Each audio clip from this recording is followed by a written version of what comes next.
All right. Back for another live cocktail conversations in the Counselor's Corner. I am your host, David Lorenzo Glover, aka the Controversial Counselor, and joining me is the Big Bad Wolf, Herb Lewis. Tonight, we will take a look at the scenario three-way split, where it's a situation dealing with responsibility, accountability, narcissistic behavior, and parental concerns. I'm going to read you the entire scenario, and you can let me know what you think about this situation. 20-year-old Alexa called her dad to complain about her mother, Kathy, and stepdad, Mason. I know many of you already say that's a cardinal rule. Don't go running your mouth telling nobody what happens in my household. Alexa's issue was that she wanted to move out and get her own apartment. Her dad asked her what is going on at home. Alexa is a full-time student at community college and works 3 days out of the week, bringing home $325 every 2 weeks. Not that bad. 20-year-old staying at home with mom and stepdad, going to school full-time, working. Sound like a responsible young lady. She ain't clubbing. She ain't out in the streets popping pills and doing all this stuff. So what's the issue, people? Well, recently, Kathy has told Alexa she would have to give her more money toward bills.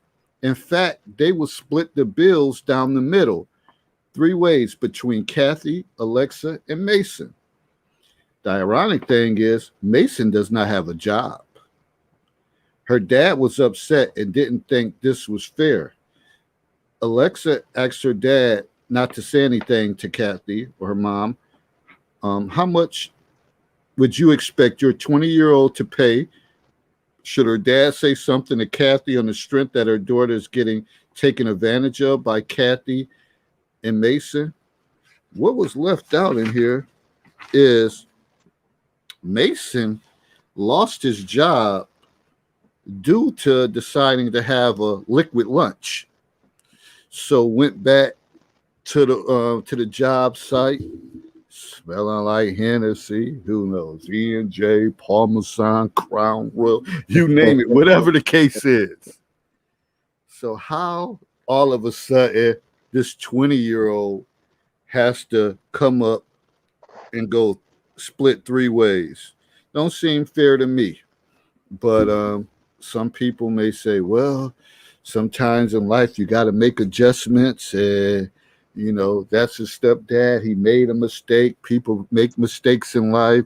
So we have to work together as a family unit to get through.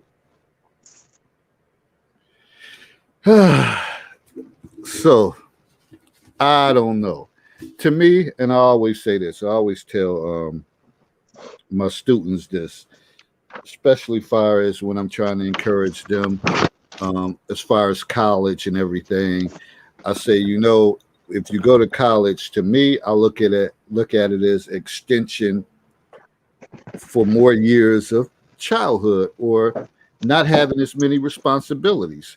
Now, I know some people dynamics in their family may be a little different, but I just think that if you're going to school full time, you're 20, and you're working a job, maybe pay your phone bill, get some money towards food. And if you're making $650 a month, I'm not going to try to bleed that, because hopefully you'll be able to save money and just enjoy yourself being a 20-year-old. So remember, you're an adult longer than you are a kid. So to me, going to school full time is an extension to get some more years added on that you don't have as many responsibilities. So certainly at a 20-year-old, they shouldn't be splitting stuff down the middle with 2 adults. I'm just not checking for that. That's my opinion. So what made me come up with this conversation is based on out of my book, Cocktail Conversations. If you don't got my first book, get that book. A lot of these scenarios are real situations that happen on a day-to-day basis. get your copy. That copy I'm out of stock, but I do have the revised copy that I have copies of that. You can get that from Amazon. Get your copy of the book if you're saying, damn, these be some good situations, some good scenarios. So that's that. Herb, what's good and what's your take on this three-way split situation? First thing that came to mind was Madden King. Modern day life and all its little variations and wrinkles. Um, uh, I really don't even have a frame of reference for this because I've never really have been in a situation for. So for me, I had to look at this from a few different perspectives. One, I had to look at the life of the young girl. As you said, college should be an extension of adolescence and high school, where you go in because you don't, especially if you take out loans, you really don't have that type of money. And fortunate for me, I was able to work. I went to Buff State, so I was able to come back on the weekends and get a little cash, pocket change for the week. And at that time I started taking out credit cards. I had some minor debt, so I was able to pay those bills. Yeah, get in here, get in there, do some things between the semesters. So I wasn't paying rent or anything substantial. I had the phone we have on campus. At that point, we had to pay, and I knew some other colleges a phone came standard. So that was my first foray into really actually having to pay a bill that you needed, because you needed phone access. If you didn't have, you couldn't get a phone in your name, you didn't have a phone. There was no dorm phone, the pay phone down the hallway you could use, but that eventually would run your pockets. So there was that. And then the father contribution. Now that was something that um I didn't have. Didn't know my father, never met him, so that wasn't something I could rely on. And I look at myself, if I were this this young woman's father, I believe I would have had to, make the sacrifice, if you will, and bring her home, or bring her at least to my home, to where she didn't have to worry about that. And if he was intent on trying to get her to understand financial responsibility, to say, hey, look, I need you to contribute X amount of dollars per pay period, so you understand what it means to be responsible and pay bills. Now, I, being the man that I am, I would have taken that money, put it aside, potentially invested it for her, and at the end of her collegiate career, or when she graduates, say, hey, look, this is all the money that you gave me every pay period, and this is what I'm giving you back. That would have been contingent upon her maintaining at least a B average, because that denotes to me that you're actually going to school to get a degree and not just a party. You got some kids that take out thousands and thousands upon dollars, thousands of dollars upon thousands of dollars of loans, and they never graduate. And they get out with all this debt, and then they can't find a job. So they left. Some still staying with their parents, and they don't get full time employment, or they don't get any employment at all. So there's that burden. And then I also looked at the um, perspective of the mother being an enabler, and that's what I meant when I said Madden King. There are some women, I'm not saying a lot, there are some women who would rather have a man in their house so they can say that they have one, and they will pick up the slack for him while putting their child in an inconvenient situation. And I think this is part of what we have here. And I think that's unfortunate that any mother's child has to deal with that aspect and has to live like that. I think that's very unbecoming, and it speaks to our greater society and the emphasis that we put on, especially in our households, that we put on kids, trying to make them grow up quicker. I don't think, especially just given the landscape of today, of modern society today, I don't think we give kids all the tools that they need to grow up adjusted so they can actually function in today's world. One more thing, people, please like and share this video, and also please subscribe to my YouTube channel, The Controversial Counselor. So it's a lot, and I'm gonna keep that point of reference what you just said because it made me think of something. But I'm gonna bring Lakia in. How you doing, Lakia? I'm doing well, guys. How y'all doing? Doing great. So, say it again, Herb. I didn't hear you. I said another day up. The sun is down, I'm up. So we're pretty much just starting off. I don't know which what part have you heard, but we're pretty much at the introduction stage of this. I went over the scenario, and I kind of asked her about, what's his take on the three-way split. So are you familiar with the scenario? A little. So if you don't mind sharing just a little bit more, real quick. So what happened is we got a 20-year-old college young lady, Alexa. She goes to community college. She works 3 days a week. She brings home about $325 every 2 weeks. Her stepdad and her mom, she lives with her stepdad and her mom. Her stepdad decides to have a liquid lunch one day and ends up losing his job. So now the mother has to come to Alexa like, look, we got to split these bills three ways now. So she calls her dad and says, Dad, could you give me some money so I could get an apartment? So he's like, what's going on in the household? So that's the main issue. Like when you have a college student, how much responsibility should they have? And those are some questions I have coming up. So just overall, what I told you, what's your take right now when you think about that whole thing? The mother stepping to Alexa, making her step up her game. Meanwhile, dude is being irresponsible, decided to have a liquid lunch, like his ass couldn't wait till he got off of work to have a drink. And now changing up the whole family dynamics. Now dad is brought into the equation because he's like, damn, she's staying with you. She's in school. What more? She doesn't need no stress level at this point. And obviously he could say, you could come stay with me, but who knows what his situation is. So that's something we have to think about. Yeah. No, just off the top, I was like dead wrong. Mama's dead wrong for that one. Daddy needs to stepdad needs to figure out how he's gonna contribute to this household because of his wrongdoings, period. When it comes to the daughter having she said she was 22. 20. I just had this conversation the other day with another woman because we have kids, at that age now, becoming teenagers, working. I have a 21-year-old.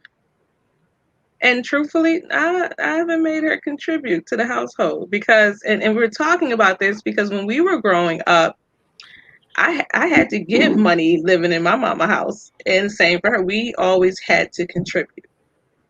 And I think it kind of like messed with us a bit because we always felt as if it was not our responsibility. But then again, it said we also said, well, it built character inside of us to be women that wanted to work hard and make money for ourselves. So we did understand the reasoning behind it, but it's not the daughter's responsibility to fix what the stepdad has done. So just to answer that question, I don't agree with that. I think if she wanted her to contribute based on the fact that she's 20, okay, I remember when I lived with my aunts and uncles when I was transitioning to another state, they said pay the electric bill. Cool, I paid the electric bill. I was working, I was going to college, and they gave me an electric bill. I felt like that was fair. So if mom wanted to say, okay, daughter, not based on the situation with the stepdad, but just out of the fact of teaching her to have responsibility, to say, here, pay the electric bill or pay the gas bill or whatever. I believe that's part of teaching kids how to have responsibility. So, but in that type of scenario at that timing, I think that was the wrong way of doing it. Okay. I would have did it different. No, Vicky said maybe you looking at it wrong, Herb. She's teaching her responsibility. Her man is different. And then she also went on and said, "This is not about stepdad. Real talk. Things happen." She's teaching her the game. You pay where you live, and no matter, he has nothing to do with this. Bet she knows how to pay bills when she leaves. Mm. So Well, go ahead. I didn't even see the that. the Yeah. prob- it's in the I believe the Facebook chat. We're streaming live to Facebook and YouTube. So depending on what you're using, you may only be able to see one of the streams. The problem with that is this: conventional rule of thumb for a college student is this: for every credit hour you take in class, you should spend 2 hours out of class studying. So let's say she's taking 15 credit hours.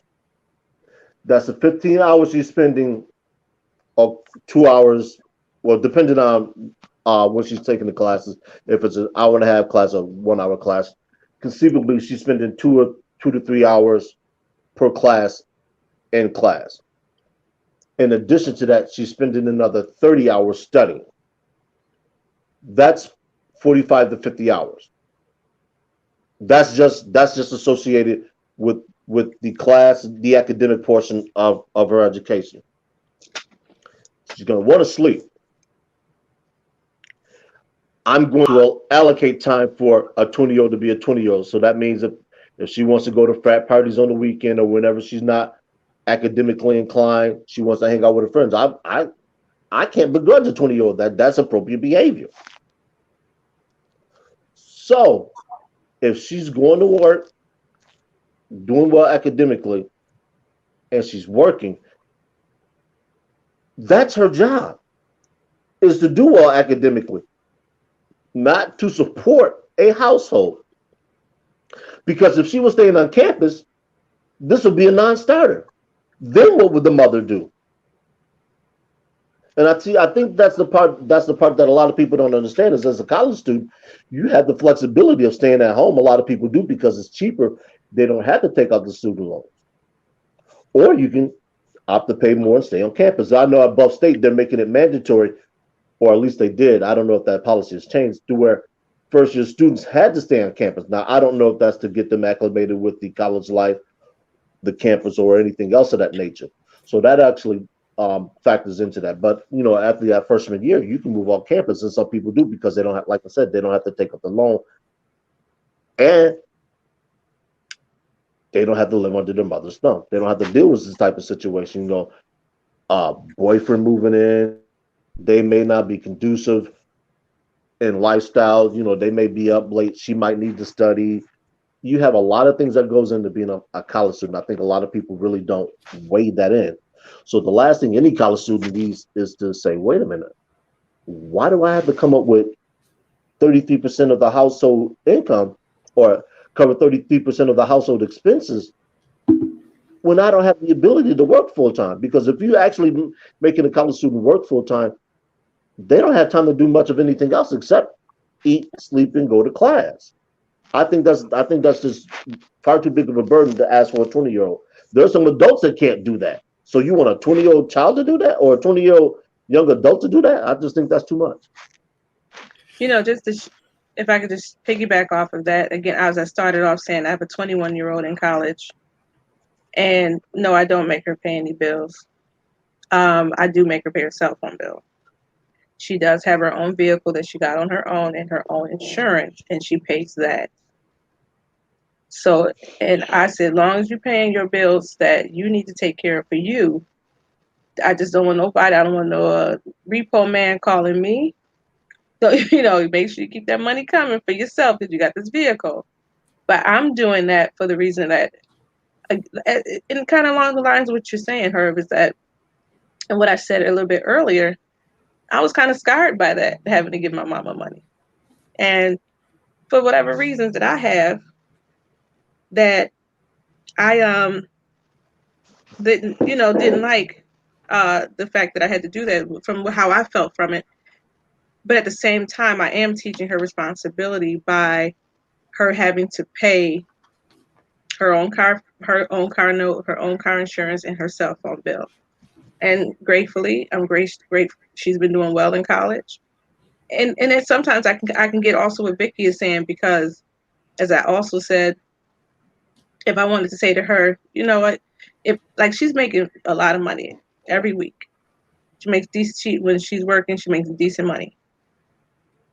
And she out there throwing her money out on partying with her friends, because there's summer breaks and things like that. My thought is she shouldn't be asking money, period. And then maybe she shouldn't just been in the house. Just for the fact she is part of the household.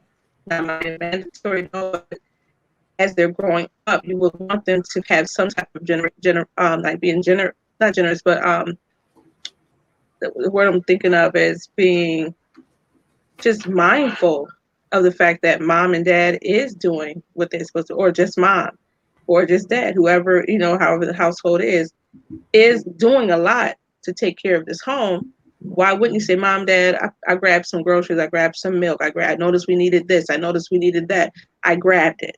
So being mindful that you have it good, think about what's needed in the home. If you see it, grab it. But it is our I believe it's still our responsibility as parents to man the household. But again, I don't make my daughter pay, so I'm not trying to be hypocritical, but to each his own, and that's how I decide. And I think she's doing well maintaining her own. See, for me, when I look at this, I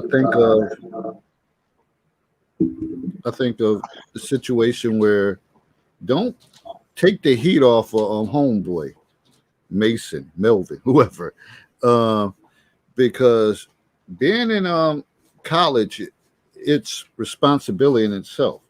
You have to have time management. You have to have good decision making, and a lot of people don't make it through college. At least not when they first set out. I mean, after years of trying and then stopping and going, then putting the accumulation of your credit hours together. If they transfer elsewhere, you get through it. But a lot of times they don't make it. So I don't think adding pressure on, now granted, bills got to be paid. They have to be paid. But at the same time, does the 20-year-old need to have pressure?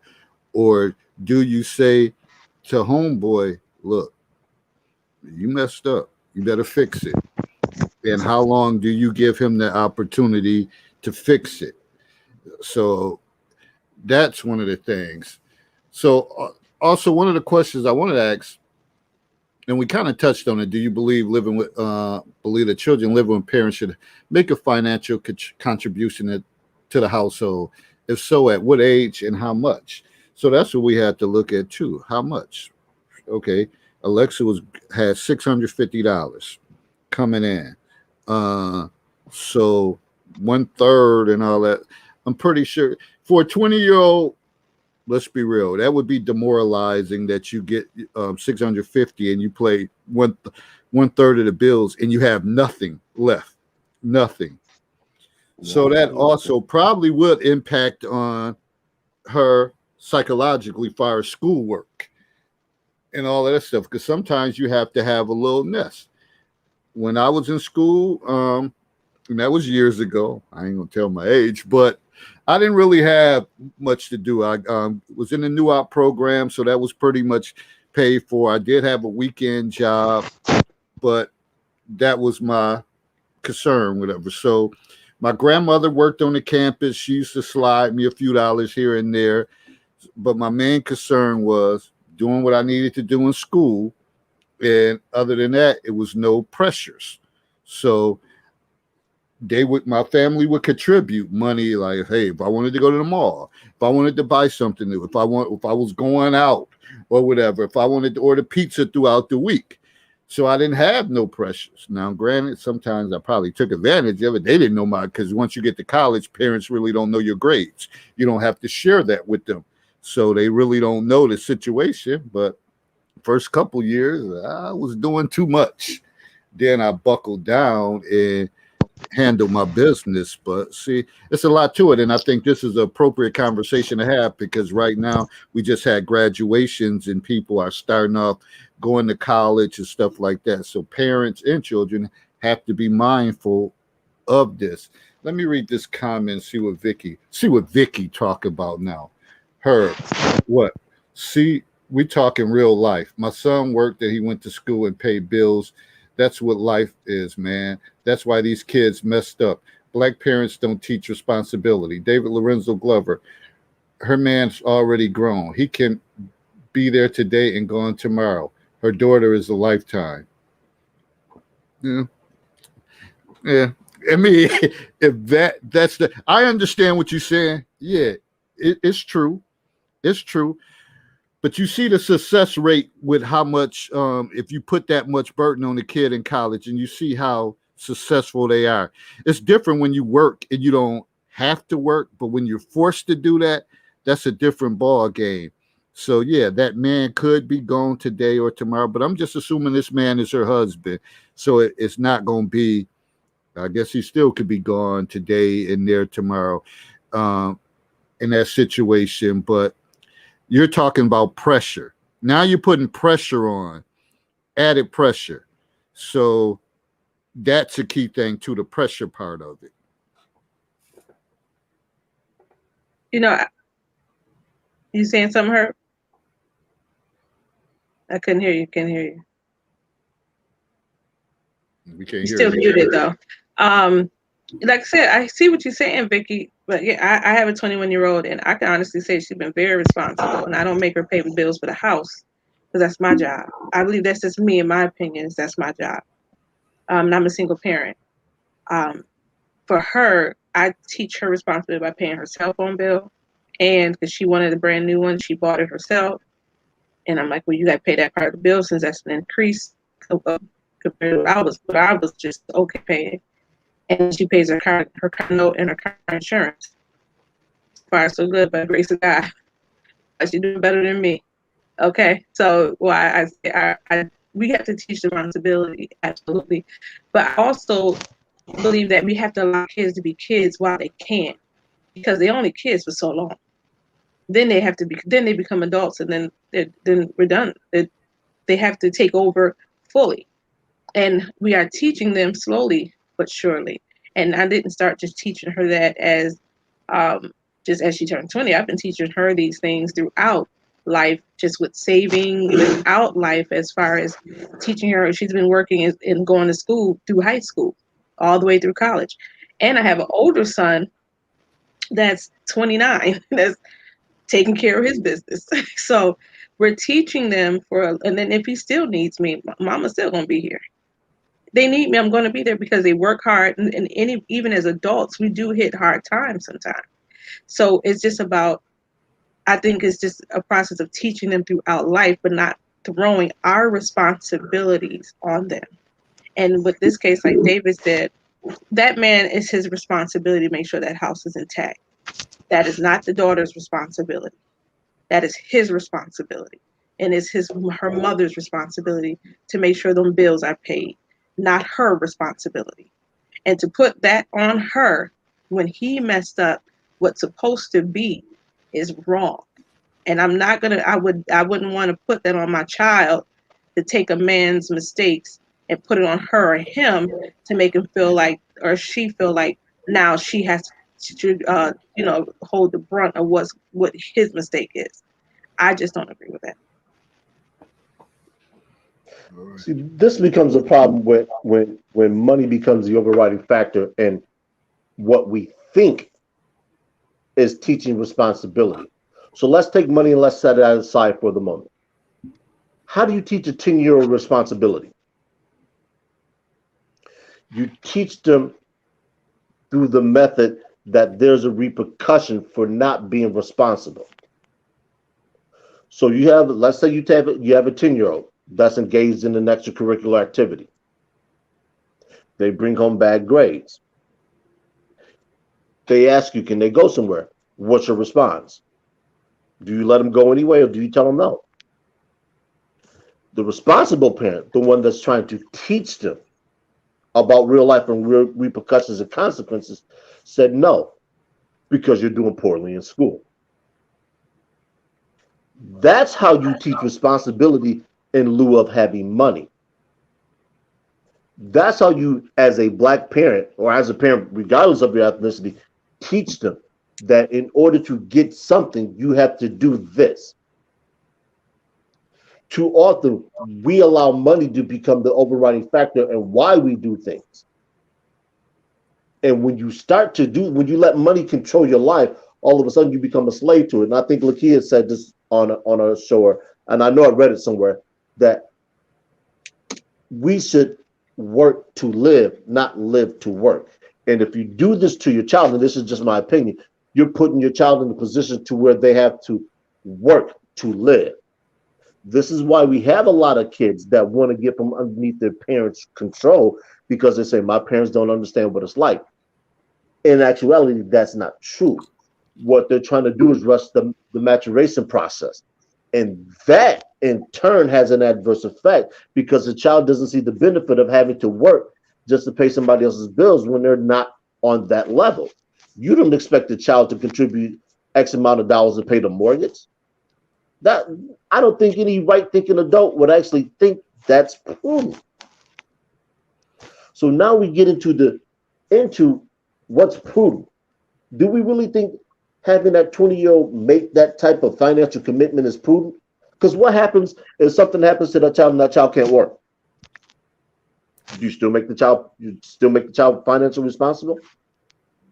There has to be some plan there to where you can say, okay, you know what? Like Lakia was saying, when she moved out and she went to school out of state, paid this bill and that's it. Go ahead and do whatever else you want to with your money. Like I said, what I would do as a parent, I would take some money, I would invest that money, because if I as a parent can't carry my household, then I'm a failure as an adult. I don't care who says what. If you can't manage your own household expenses and you need your child to carry you, something's wrong. Unless you've fallen on ill physical health, that's just my opinion. Something's wrong. Something's wrong. You got to reshuffle them decks and draw a better card or work harder. Something. And a simple fact too with college, when you talk telling somebody to split something 3 ways, you're really not knowing their schedule. They may have a big project or whatever the case is, maybe doing an intern, or it may be times they say, well, don't put me on the schedule this week for that amount of days because I know I got 3 tests this week and I can't work these days, whatever. So I'm not buying that hogwash about, the man ain't got nothing to do with it. No, his ass need to go work at a temp service or do something and pick up the slack. You're not going to put that on no 20-year-old when she's in college. Like I said, that's stress-free, because you know what? If you handle that right now, when she get older, the less you have to worry about her saying, Ma, I need this. Dad, I need this. Because now I graduated from college. I got me a legitimate job. Hopefully you ain't at college making babies or whatever the case is, and you got a fresh start to be an adult. One other thing that came to my mind, it seemed like certain cultures, they don't mind. Like if they got room, kids can stay there. They can work. They can be grown. Everybody handle our business. Why does our black culture, not all, because I know y'all, I'm always to say that big on absolutes. Why do we think that when a kid turns 18, they really got somewhere to go at 18? Where the hell they gonna be at a boarding room or somewhere? What the hell they gonna do if they don't go to college? Where they gonna go live? How they gonna afford to pay anything? So I think that's the wrong stance to take.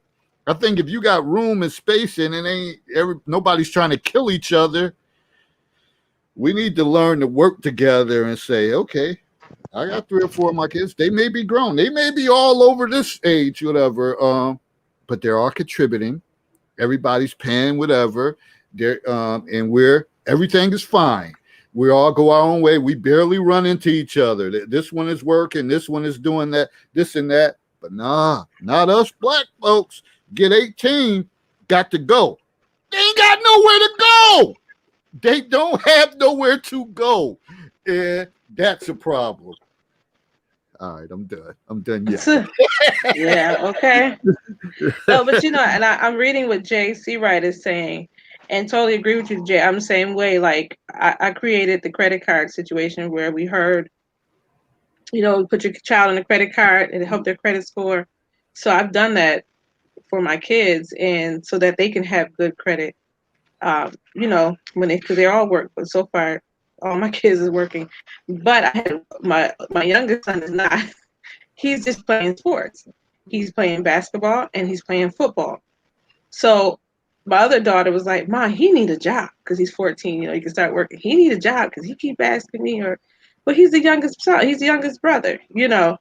I'm like, as long as he's playing sports, I'm not going to require him to work. I'm not going to push him. I say require, but push him to work because he's staying active. Again, I want my kids to be just not feel rushed to grow up so fast. But at 15, so I have a 15-year-old that is working, but he's also playing basketball. I'm not going to be bothering that kid to be paying me money for bills. No, that's your spending money. Now that's less I have to come out of my pocket with. That's your spending money. Use it wisely. Don't come bothering me. He keep trying to get cash advances now. Wait till so now I got to teach him, nope, we ain't doing this cash advance stuff because I got caught up in that cash advance stuff in Cleveland. So, that's big. Like New York State don't have it. But when I was younger, they had those, cash your check and get their money early. And then you get your check early, then you have to give them your check when check day come. Man, that's so much. I done went through it. I'm like, oh no, I'm not letting you get caught up in this already as a teenager. So, teaching them, those are times that are teachable moments. Where you're teaching your kids, no, we ain't doing no cash advances. I did it once, but I'm not doing it again. So, but that was for me teaching him that. So again, now it's so many. I know there's different ways people do in their households, and not to say that it's not effective what you're doing, or how whoever is doing for their family. But every child, in my opinion, which is true, I believe that everybody is their own character, their own personality, their own way. Everybody's different. So I have 6 kids, well known, and they all have their own personality. And I have to deal with every single one of them differently. I can't deal with them the same. So how I do it, one, I may have to do different with another. But as long as it's, that's me as a mom having to.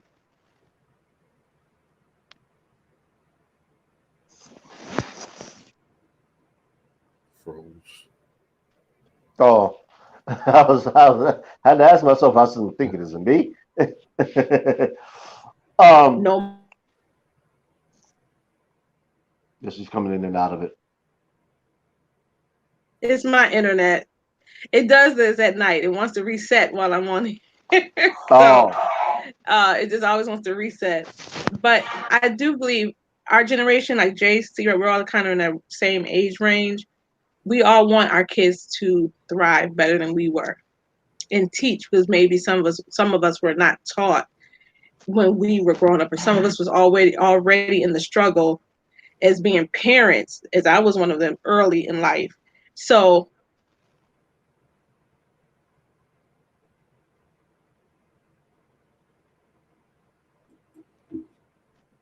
oh no, look here, we gonna have to keep it. So before waiting for Lakia to come back on, Vicky said, I got 4 boys. I never bought video games, phones, Jordans. They hustle and got them. The oldest one hustle, taught the second one the game. The third one hustle, the first and the second one. The circle of life. So when you say hustle, I want to know what their hustle was. Because hopefully it's legal, their hustle. And gratefully. So that's what I like to know, as far as the hustling and all of that stuff. Because, hustling could be selling this or selling that, but teaching a game, I just want to know what the hustle is. Be more specific so people also can say, oh, that's a good idea. That's a good idea. Because other than that, I don't know what the hustle game is, because they only can hustle so much when you're young, because you got to have money to hustle whatever you're doing. Can't hear you either, Herb. Can't hear you.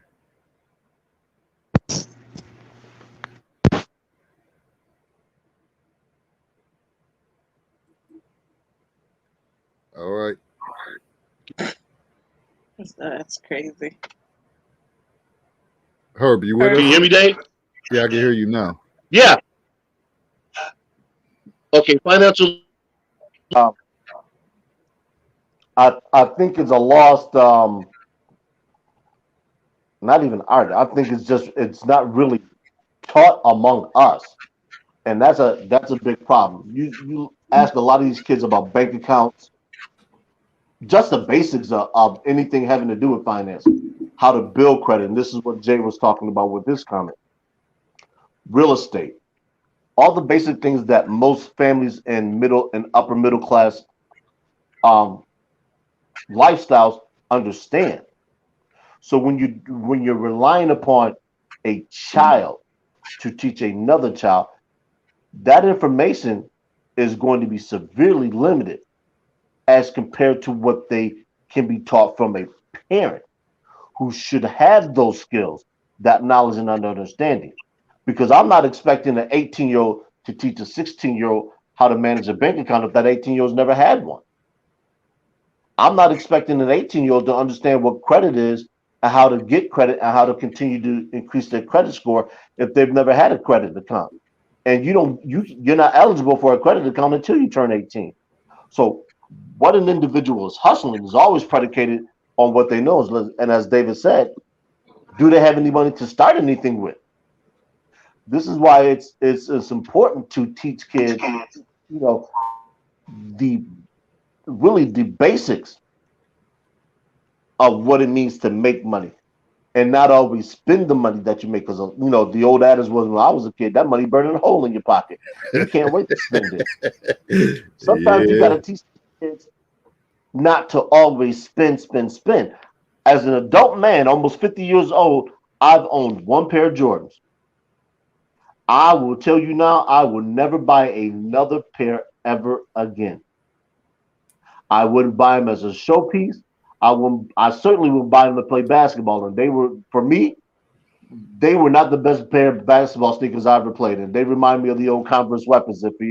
For anybody out there listening, if you've ever played basketball and you wore the weapons, those were some heavy ass sneakers.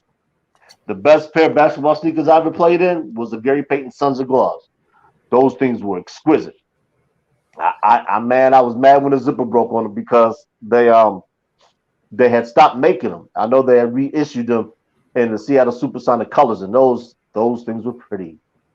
I still haven't got a pair, and I think they're out of production. But I was kind of mad I couldn't get my hands on one. But the video games were not, because I worked. Once my mother put me out at the age of 16, I started working, so I've always worked. From then till now. So I understand that aspect of the game. I understand credit. I understand how to do all that. But that was something I had to learn on my own because nobody actually really pulled me aside and taught me that. So there's a lot of books that I read. I was fortunate enough to be able to take a personal finance class in my junior year in high school. So I learned a lot of things there. Speaking with some business owners that I was, fortunate enough to come up against, and they would pull me aside. Now, when I got to a certain point, my older brothers would say, hey, look, you don't want to do this. You want to do this because this is going to allow you to do this. Those are the talks and the lessons that our kids don't get, especially in the lower economic classes, because the parents just simply don't have it. They don't have it to teach, so they can't give it to anybody. So that's just my thing about that. No, I'm getting a lot of some inboxes, and I don't know what they're saying. Like, has the web page crashed, or is people having a difficult time getting on? I got two inboxes. saying like there's an issue with the video. I'm not sure what's going on. It's been fine from my end. It's nothing I could troubleshoot right now. The only thing I could say to people, if you're getting parts of it, go in, maybe log back out or whatever, shut down your computer and try again. But I'm not having no issues on my end. Are they Go ahead. are they watching the YouTube stream or the Facebook stream? I'm not sure. Well, because it might work better if they actually watch the YouTube stream. Hey, stop! So again, it's a lot of different dynamics, and Jay is, you're saying some powerful stuff. And when we think about wealth, I mean, a lot of times it's about, again, where are we rushing the kids off to? If you got space and room, again, everybody's going to be saving something and planning for a rainy day, because more than likely when you get out, they're going to be paying someone else something. And they're stacking, and meanwhile you got all the room, but you want to say, oh, finally my kids is gone, I got the house to myself. But then when you're there by yourself, you're always in their damn business. Where you at? What you doing? I'm bored. And they're like, why the hell you calling me? When I was there, you wanted me gone. So we got to make up our mind with this stuff, whatever. You talk all the junk while they're there. Finally, I get a chance. I can have me a man, or I can have me a woman, whatever. But you're calling them 3, 4, 5 times a day. See what's going on with them. Come on, people, whatever. Better start. Hey, if they getting jobs and they doing that, stack those chips, whatever, together, whatever. That's the thing. Now here's another. I'm gonna switch it up a little bit, because now I'm gonna throw the dad into this equation of the scenario. Does your children, father or mother, have a say-so about what happens in your house regarding your children? Remember, Alexa called dad and said, I need some money to get my own apartment.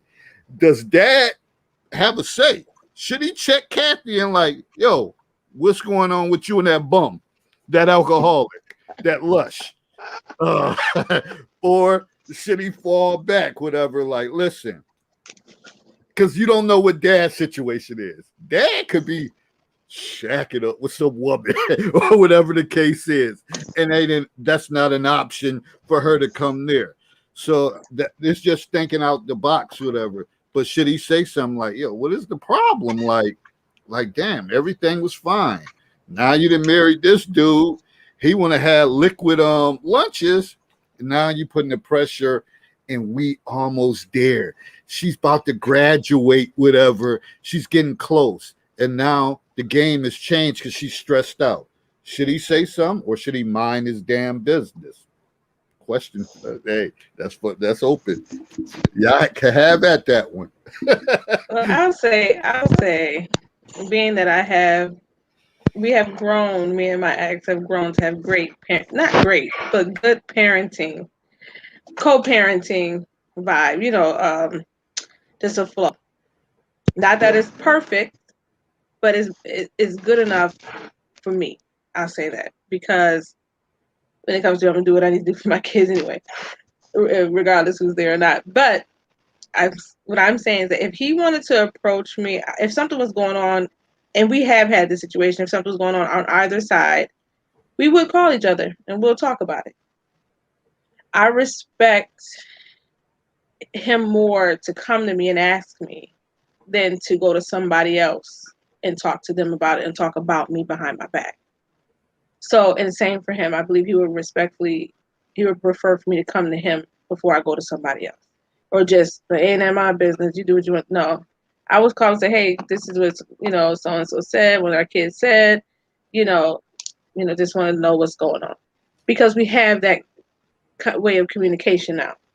Not that I'm trying to be nosy, but because he is he's active enough to who he's supposed to, however active he is with his kids, he is that. we have to have conversation.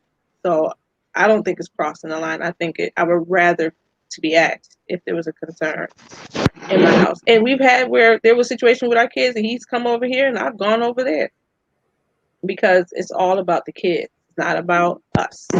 When it comes to kids, it's about the kids. Inquire, yes. Tell, no. Yeah. At this age, it's kind of dicey because that child is on the cusp of being an actualized adult. So you have to start to weigh what is in the best interest of the child. Now, stability is always in the best interest of anyone. I don't care what age and what your situation is. You still want stability because it allows you to be secure. And I think for anyone, particularly a young female, to not be secure leads to vulnerability. And the one thing you don't want for anybody, particularly at that age, is vulnerability. So if they have some questions or some situation that makes them vulnerable, I believe the parents should do what they need to do to shore that up. Like David was saying, potentially the father has a living mate, and that becomes kind of dicey, especially if you're trying to engage in adult behavior. What do you do? Because either way, you're still coming out of some money somewhere, somehow. So do you as a father inconvenience yourself for 2, maybe 3 years? You could tell your activities, or you go somewhere else with your activities, and you allow the child to take up residence there, provided, like I said, that this child is maintaining their academic progress towards that degree. Because the only alternative this child is going to have is potentially move out of the mother's house, take out more loans to get a place, or to move on campus, which is still going to require some additional money. So you really don't want to put more on a child's plate than that child should conceivably have. And like I said, you're working either a full or part-time job, 15 credit hours, and some take 18, which is really high. Most freshmen, when they come in, they'll probably start over 12, see if they can do that well, and then they'll progress to the 15. But 15 is standard for most semesters. I think 15 allows you to graduate in 4 years on time. Even if you don't go to some school, I can't quite recall, but I think 15 is pretty much that standard. But you never really want to put more on a student's plate than what they should conceivably have. And I think when you do that, you put a lot more load on them, so they really can't focus on being that student. And if they're in a STEM field and they have lab time, it's really going to be difficult.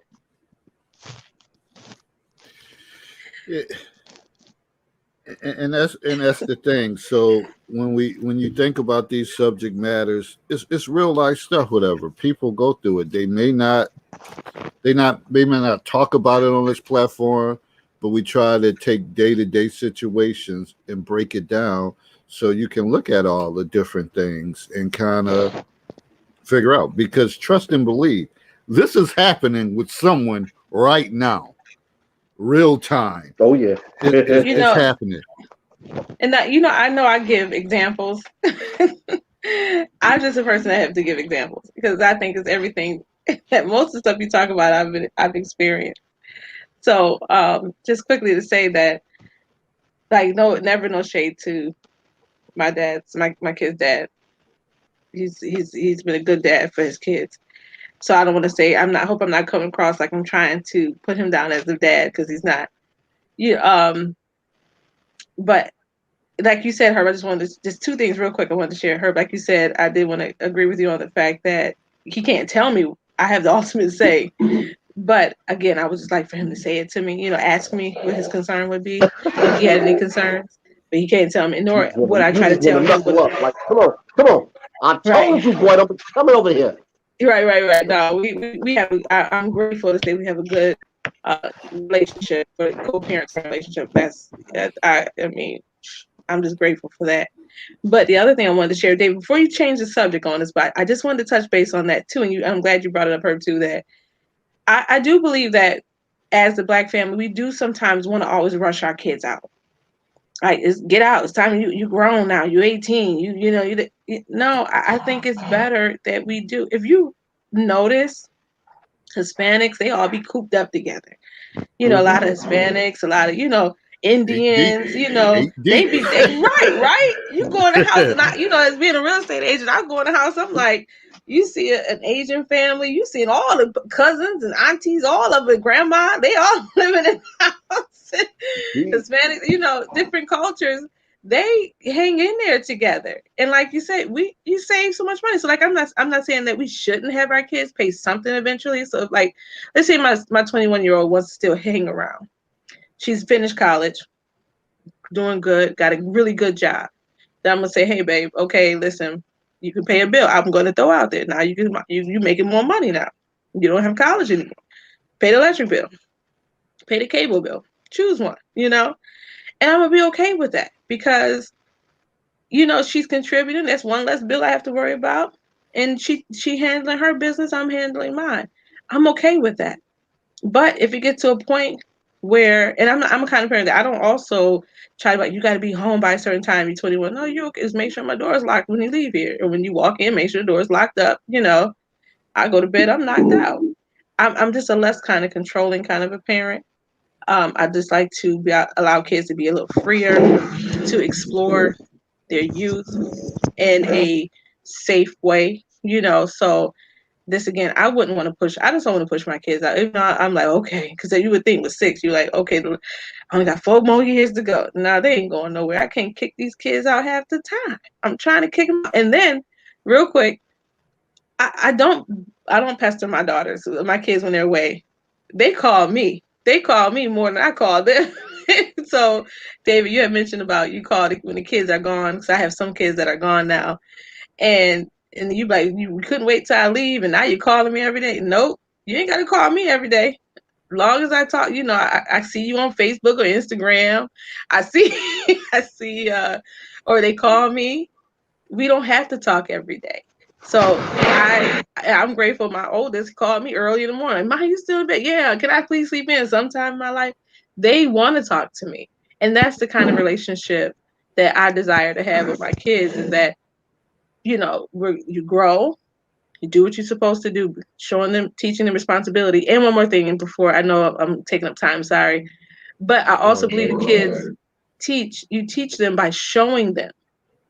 I believe I've been by the grace of God, I've been a good example to them by showing them how to, to save. We talk about stocks. We talk about Coinbase. We talk about Robinhood, like the different apps that you can join when you turn 18. And there's some that I've created for them, even if they're a little under 18, but, that I'm maintaining for them. We talk about that. We talk about financial wealth. We talk about home ownership. The plan is when they finish college, you buying a house. I want you to purchase a home. And that's because wherever you go, you can sell that home and buy another one wherever else you go. You use that house to buy that other house. You understand what I'm saying? So I'm teaching them as we go. And that's what I believe. It's not just bills. And I believe Herb touched or Dave touched on that earlier. It's not just about bills. Responsibility is about life, period. It's part of life. And so teaching responsibility is about their character. I rolled up on my daughter's job today. Talk about, trying to see how her customer service skills. I'm in the drive-through, and I'm like, "Is this a real person?" So I'm trying to see if she'll go off on me, because I'm messing with her, act like I'm somebody. And she kept her customer service. I did. I said, "Mom, why you do that to me? I want to see how you treat customers." Because Mama, I'm about customer service. So if she would have did right, I was gonna get on her. So responsibility, teaching kids and our children about being responsible goes way above money. It's about being responsible in life. So meanwhile, y'all doing all that talk about the kids, Mason ass sitting back chilling like, nope. Don't Wait, want think this about job. Mason. Don't want this job. Not about to do that. It don't pay as much as my job I had.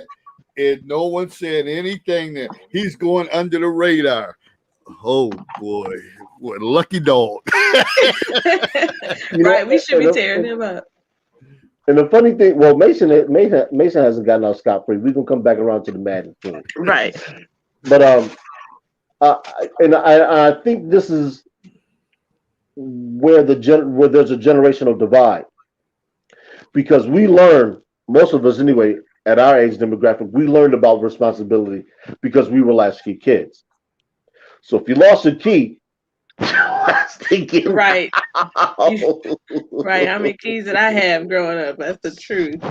So there was that aspect, and it goes back to what I said earlier about teaching about responsibility in the absence of money. There's a million and one ways, and this is also what you just alluded to, Lakia. You can't teach what you don't know, and so often, a lot of these parents don't know about ways to invest, so they're thinking it's just money. They don't realize that it's a tool to do things. Oh, it's just $5 here, or it's just $20. You gotta give it to me. I don't have it to give to you, but I have it to invest. Well, what's the difference? I'm gonna pay you back, yeah, but you're not gonna pay me back with interest. They're gonna pay me back with interest. That's right. That's so true. Mm-hmm. Huh? Yeah. Yeah, Yeah. but they talking about 30 years from now. 30 years from now is when I'm gonna need that interest. When I'm 60 something and I can't earn like I do when I'm 30 something. That's a good And, outlook there. and it's that whole little microcosm of not understanding how the greater world functions. Because now you got people like I have a real good friend. Shoot, he's investing in crypto, making a killing. Mm-hmm. Stop working it, and that's his job. He day trades and invests in crypto. He's in it for the long term. Being in New York kind of restricts the way you can invest in crypto. So I have to figure out how to get around some things and do some things. But I mean, he can teach that. Others can teach other things. Willie A. Pierce actually always talks about his program and the fact that he's teaching these kids before they actually get to the age where they can invest. So once they get to that age, guess what? They hit the ground running. They got a leg up, head start, however you want to term it, on their peers. There's something I'm looking at doing with my program to where a kid can conceivably, if a kid starts doing what I'm looking to do at about 12 years old, by the time they graduate high school, they can have between $6,000 and $8,000 cash money set aside. That can allow them to do a couple things. They want to go and buy a car, they can do that. They want to go to a interim auction or a city tax auction and buy a house. And that house may need to have some work done, so they can go to the bank, have the house appraised, take that money, put it into the house, have the house brought up to code, and they can live in that house. And whatever the loan is, that's their mortgage payment. They can do that with a friend. Right. Say, hey, look, this is what I'm looking to do. We go half on the rent. We split everything else down the middle. May not even go to college. They may take up a trade. So they might be apprenticed to become HVAC, electrician, plumber, welding. They do that for 2 or 3 years. All of a sudden now, you're in the blue collar field pulling 50 grand a year. Don't have to go to college. Out of your parents' hair, and now you can do all the investing. You can do all that other stuff that brings in there, that brings in additional income. So now you 25, 26, 27, you've already secured your first property. Now you move out of that one, you rent that out, and now you got money coming in, so you go and invest in another property, and you keep doing that.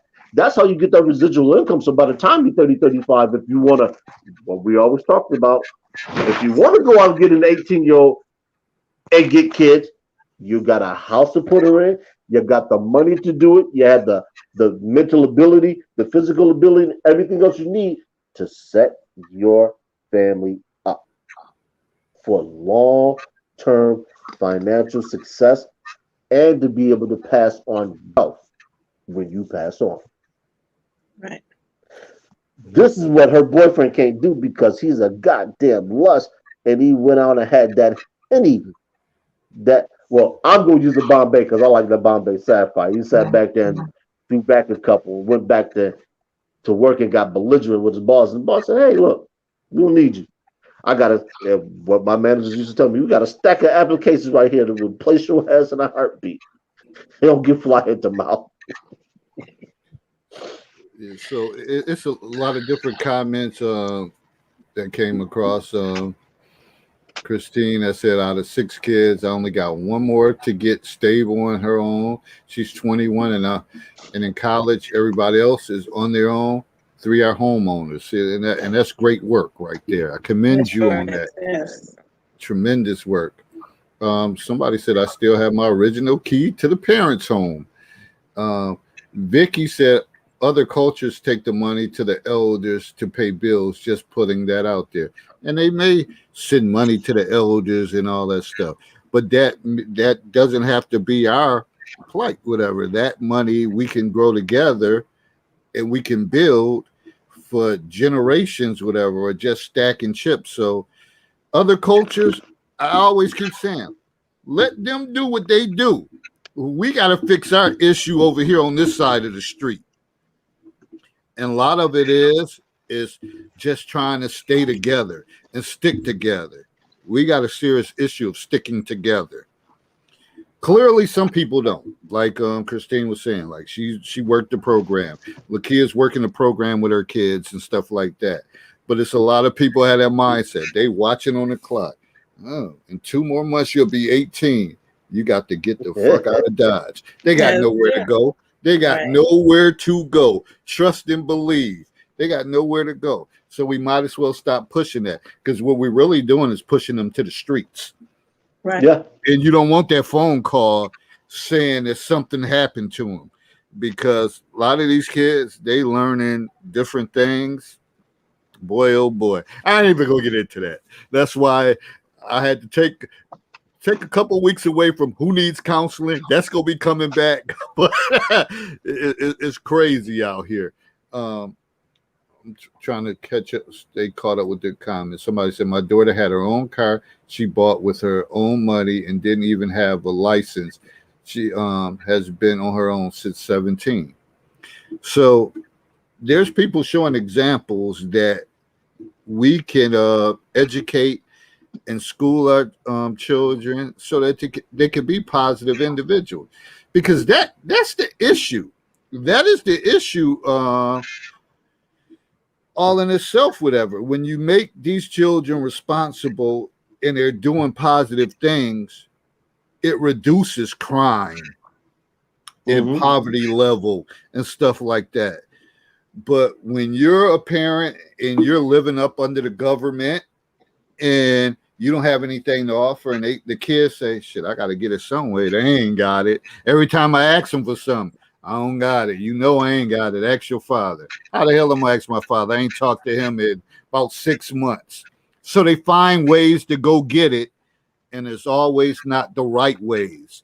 So that's why when you're doing positive and they see that, even though it's still a tussle, but hopefully they their inner voice, or their voice of reasoning brings them closer to your words, that they try to operate on that aspect to say, you know what, my dad and my mom or whoever, they've been good to me, so I'm not going to do this, I'm not going to do that, and I'm going to keep working hard. That's all we got. We just got to keep pushing that. But guaranteed, if you say, oh, you on the clock, you about to be 18, you got to go, shit, you looking for a big headache. You looking to be on that road on Saturday when somebody calling you, girl, what you doing? Girl, I'm headed down to the jail to see such and such. You know, they locked up or whatever doing something. And I'm being facetious, whatever, right now, but it's serious. And we know people go through this on a regular basis. All right, that's No, I can't lie and say I haven't said, like, well, my daughter's at college now. She's in summer college. And I was saying to her, I can't wait till you go. I was saying that to her because she kept trying to tell me, She 18. I'm 18 now. I'm about to be 18. Mom's calling me, telling me to come home, and I'm about to be 18. So she's calling her daddy saying this. So same scenario. I have 2 cars, so I've been letting her drive the other car. But I just, as a concerned parent, I didn't like her driving at night. So I'm like, well, where are you? We're getting home at these hours. Get home about 10:30, 11 o'clock, So she calls her dad complaining, don't mom know I'm about to be 18? And she tried to make me come home and I'm about to leave for college, whatever. I'm concerned about not just your driving, but other people driving. People be out drinking, drunk driving and just, not trying to think the worst all the time, but still being mindful. So I don't think he called me. I think I called him and he said about something else and he brought it up. And I said, I'm glad she can call her dad to complain about me. But one thing I'm glad to say that he also will direct her correctly, So it's very important that both parents are on the same page as far as language wise when it comes to the kids. Because he could have easily said, "Oh, your mom wrong for that," that, and he didn't. He backed me up on it, and that's the same for me. So in this scenario, you do want to come off as a united front, because a lot of times kids would try to take advantage of it. Now, this young lady, so I'm going back to your scenario, Dave. I'm bringing it back. Bringing it back. 20, being 20, calling her daddy. Dad, I need space. I want to go get my own place. I believe in this scenario, dad should call mom or talk to mom and say, hey, let's talk about this, and hopefully give the mother a different perspective first before going in on or jumping on board with what the daughter's saying. Just say, oh, let me have a conversation with your mom first, and then I'll come back and I'll talk to you about it. And then also as a man, let her know his thoughts as far as with this other man being in this house doing. No, that's not right to put that responsibility on our daughter. Maybe she didn't know no better as a mother. We don't know how she was raised. We don't know those issues. We don't know, she could be one of those women that, like I think somebody did mention in the beginning, just want to have a man in the house. Don't matter if he's working or not. I just want to keep my man. I don't want to lose my man. Nah. These bills got to get paid. This house got to be maintained. I don't care if you stay or go, but you make a decision what you're going to do. Either you're going to help or you got to go. And it shouldn't be put on the daughter. So maybe coming from another man, it could be a help to help her make a better decision for her home. And when it comes to their child, and in fact, because I wouldn't want to push the daughter out. I wouldn't want to say to my daughter, we're gone. But I was saying that to my daughter that's 18. But I was saying that to her because I knew when she left, she was going to be homesick. So that's why I was saying to her, no, I can't wait to see you go. I want you to go. Because she had like she wasn't going to be homesick. But she's homesick. We talk every day, almost every day now, just because she needs counseling going through her first year of college and playing basketball. And she ain't never experienced that before. And do y'all realize that most people who don't, whether it's college, whether it's sleepaway camp and all that stuff, most people don't get through those programs or stuff like that because they're homesick. Yep. And they don't adapt or they can't adjust or whatever. So that's why you always gotta kind of make it as home as possible. Yep. Even sometimes going for a visit or bringing some pictures or something up that reminds them of, yeah, I'm home. I'm like, this is like home. I can get through it. So it's so much to this. Y'all think it's clown time in the counselor's corner, but it's not. This is real talk and real situations that happen. I lost my train of thought. Lakia, you were saying something and it wanted me, besides that, it triggered me to want to say something, but I'm getting old. No, I'll just say that she's homesick. She is homesick. And then she's been going through stuff and she's never had this experience before. So I wouldn't want to be put any extra pressure. So it's absolutely true. And your kids is in especially first year of college, and my other hope that I was hoping that being in the first year of college, I didn't, how kids, they never had much going on. Well, it was sheltered. growing up at home. So when they go to college, they go buck wild. I didn't want them to have that experience because I was like, listen, no, I'm gonna let you have freedom. That's why my 17-year-old daughter was able to come home at 11 o'clock, or sometimes 12 or 12:30. As long as I have my Life 360 on my app, I should be a spokesperson for it. As long as I have to know where they are. I wanted them to have some freedoms so they wouldn't go somewhere and be like, oh, I'm free now. I can do whatever. No, just be able to go there and be able to explore, but not feel like you're now free. You've been free. You understand? So it's just like I was grooming them to prepare for that first year. Because that first, with Jalen, my oldest son, that boy went buck wild first year, whatever. Anyway, he's great now. Not to go ahead if you remembered your thought, David. I'm sorry, I'm just rambling right now. I still have it. Remembered it. I'm rambling. See, that was the one thing that was beneficial for me, being in foster care was I was accustomed to being away from home, so it really didn't affect me adversely. The way it did do some kids, and a lot of especially when because I went to Bus State, so we would get a lot of people that would come up from New York City, and 2 or 3 weeks they wanted to go home. I'm homesick, I can't sleep here. There's always noise going on in New York City. The ambulance, the fire engines. I can't sleep, and I'm thinking, how the hell can't you sleep? It's peaceful. They say, man, that racket, man, it puts you to sleep. And I'm just like, that for me, that was just different. I couldn't grasp it then, and I really can't grasp it now. But I guess it's that whole ambiance. It's the soothing. It's almost like a mother's voice to a newborn that soothes it and allows it to fall asleep. So, I mean, a lot of this stuff is real. Getting away from home, having to reestablish a pattern, and now that you have the freedom and nobody's there to say, look, you need to do this, you need to do that, because if you don't, this is going to happen. And the first time a lot of these students, when they get in college, the first time they get that wake-up call, sometimes it's too late. And it's not to say that something drastic happens. They may academically get dismissed, and now they go home and they're everything's just like boom, and they just say, a year ago I was in college, and now I'm back here with no prospects, no plans, and nothing to do.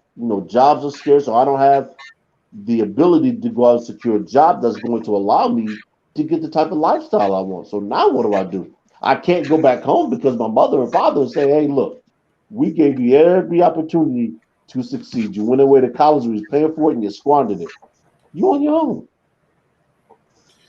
All right. I know what came across my mind throughout my postings for this show. One of the things that came up was how long, because I'm not letting Mason ass off the hook, as y'all know. I'm not letting him off the hook. As a woman, how long does he have to get his stuff together? I know people will say, well, that's my husband, and you'll come with all the vows and all of that stuff to say you should stand by his side.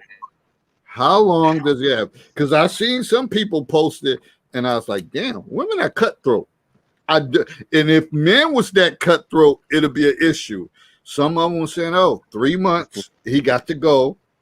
Because I had also did some research on this, and some woman was like, it was 8 years, and she was holding it down. 8 years? What the hell was wrong with you? 8 years? So I just want to get a feel, how long should it be? I mean, if it's your husband, I guess you might have a little more tolerance, but it still don't change the fact that stuff has to be paid. Now, again, knowing your personnel, you already know. When he had that liquid lunch, it just didn't drop down his throat. He been doing this, and you already know he got an issue. You already know he has an issue. So when do you say, damn, this dude is screwing up everything? Listen, you got this amount of time. You got to go. We got to make other moves. When is that? Talk to me, people. Yeah, Mm. I know, right? So this is where I don't like to put my mouth on some things because I don't want to ever go through it by the grace of God, and I say that that way first. I don't ever by His grace ever go through anything like that. So to be mindful of my wording. If it was me, if I was in a situation where I lost my job, which I have been, I immediately jump on it right away. I might, because the sense of responsibility for me to take care of my family is important. So I, like you said, mentioned temp agency. I've worked with temp agencies before, and I was able to get in some really good places working in temp agencies. So actually, I'm a huge promoter of temp agencies. Um, I think you should. I would speak for myself. If it was, I would encourage them to do something as soon as possible. No waiting. Fix it.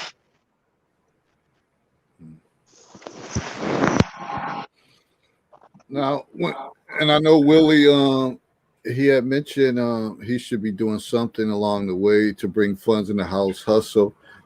What are y'all talking about when y'all keep saying hustle, whatever?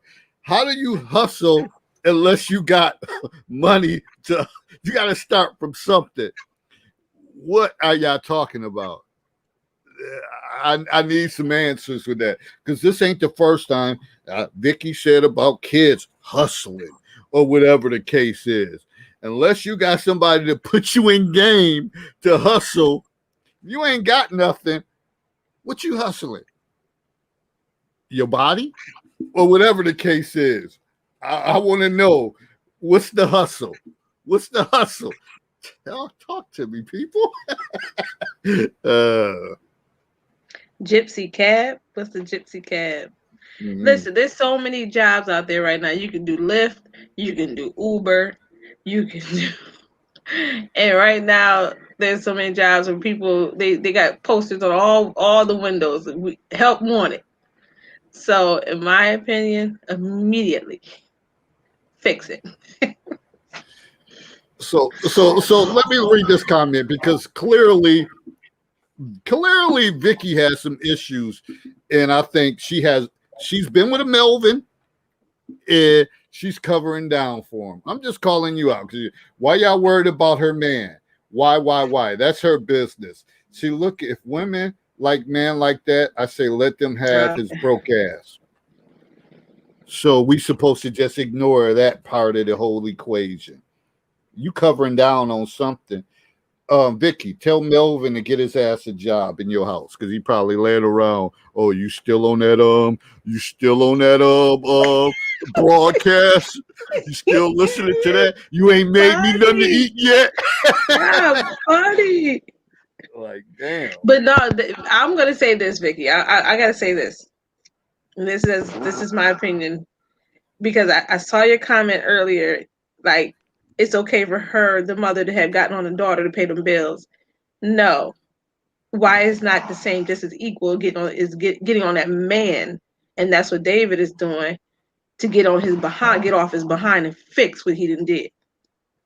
That's where the responsibility really lies. Would you not agree? No, she don't agree. You can already tell by her response. She don't agree. Because and I say this because you want to say something, Herb? You want to jump in? You can't hear. We can't hear you. Can you hear me? Yeah. I said Deuce Bigelow. The thing is because I grew up in that generation where I heard a lot of older women. Not when I say older women, I'm saying women in their 70s, 60s, 70s. Always, what's the word I want to use? Shaming women. Always putting responsibility on women when the man's sitting right there doing nothing and not doing or making it easier for, he don't know how to do that. No, but he sit down, girl, you get over there, you do it. No, that's a man. Like that's a man's job, but shouldn't he get off his butt and do something? Like it's like we took on everything and spoiled the men. And men wonder why a lot of women are so headstrong or so independent because we women in the 60s and 70s always put that responsibility on us. So that's who we are. That's part of that because of what we were taught and put in. So I always just be mindful of always putting it on the woman and not taking in consideration the man's role and responsibility in this situation. Herb, we can't hear you. Why you keep getting muted, Herb?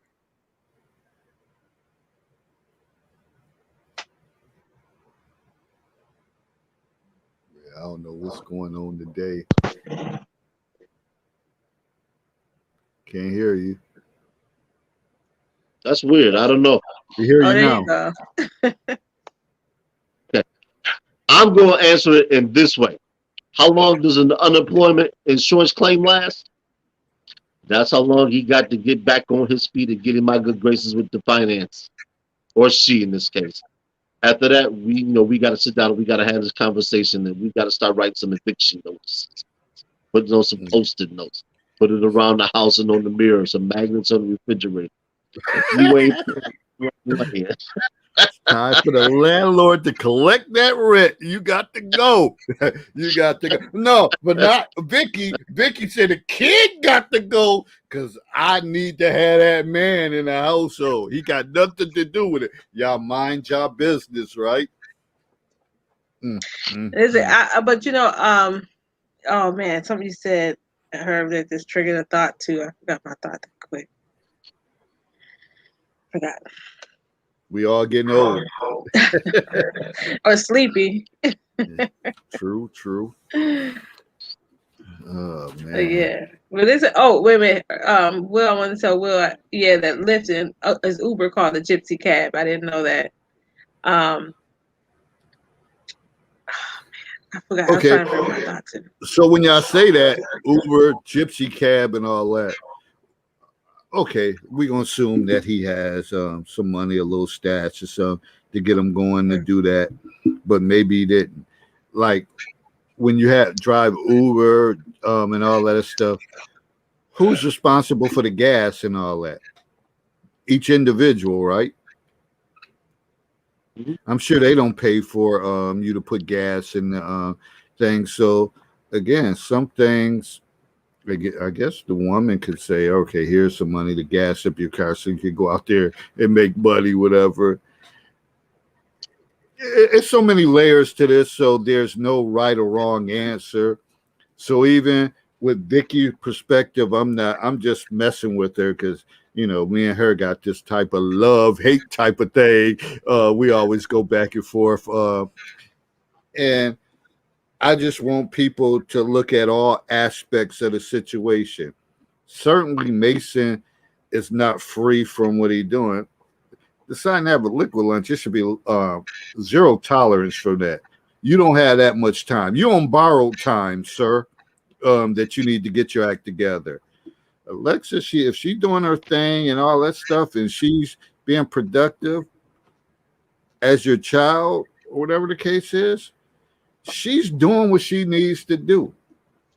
And that's all you can ask for when you think about a lot of these 20-year-olds that's out here running wild. And that's what you have to be grateful. Like, man, she's in school, she's working, she got good grades. Man, I'm going to do whatever possible to relieve her stress. So that's how I look at it. What Vicky got to say? Vicky ain't say that David Lorenzo Glover said. Vicky said, see how the rumor started. I don't even know what you're talking about, Vicky. Good night, Vicky. Can I say real quick too? So I was gonna say, when somebody gets fired, can you even get unemployment when you get fired? I don't think so. Yeah. You can.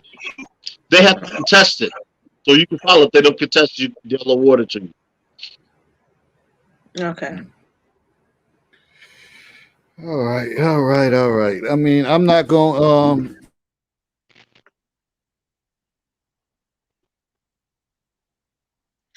David, we can't hear you. We can't hear you, David.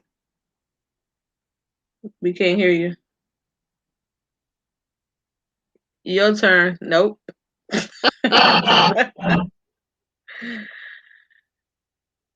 Mm-mm. You done did something. I wonder if it's StreamYard. Can you hear me now? Yeah. All right. So we're not gonna beat a dead horse. We pretty much covered a lot of grounds. We're gonna give some closing comments and we're gonna push forward towards Monday's show. So who wants to go for closing comments when you think Herb, you already know I'm not set on for growth and currents growing the gray area. If you're gonna use that, you better tie it in with the scenario, whatever. Hey, well, I always man, growth and understanding occurs in the gray area, but the gray area is this. Why you bedding down with somebody that's a quasi-alcoholic? And you got a kid, you got somebody laying up, and just the whole thing ain't right. Get right. Don't be like the character from the movie Life and can't get right. Get right.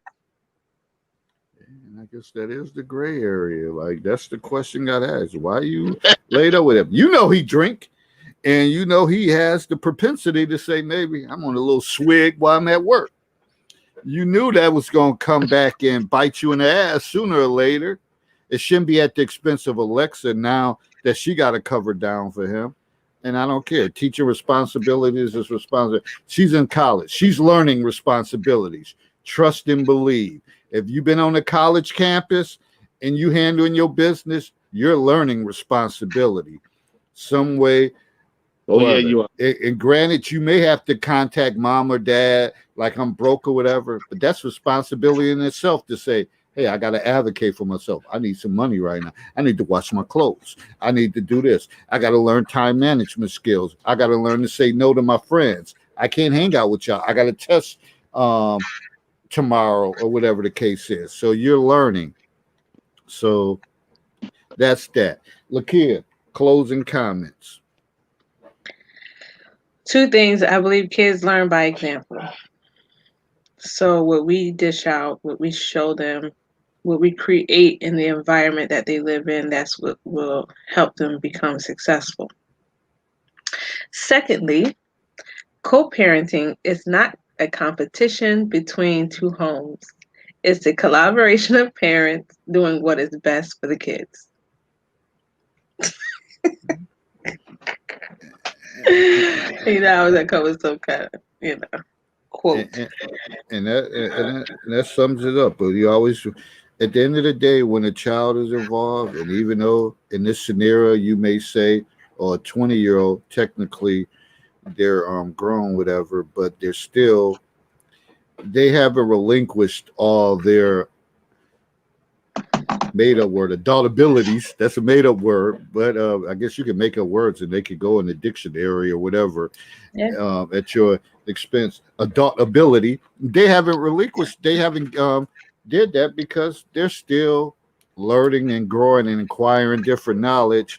So we can't ride them for that. So be mindful of that. But the bottom line is, when I think about this whole scenario, we have to hold people accountable. Of course, we all have to work together. And you're always going to create an imbalance when someone can't provide or do what they supposed to do. So think about that as well. But again, parents, we need to stop thinking about pushing our kids out into this world when they're really not prepared. When we can all, we need to work together. We need to work together, period. And until we do that, we always going to have these deficits that we run into. So that's that. If you got anything you want to do, feel free to keep chiming in. You know, the post is always, I'm going to always throw it out there. I'm going to keep you on your toes. Monday night is open court discussion. If you got something that you want to talk about, inbox myself, Herb, and we don't have at it. With that said, we out. Great show, great conversation. And remember, the strength is always going to be in the numbers. If we stick together, we can make more moves than trying to divide and conquer. All right. We out, good people. Peace. Yes.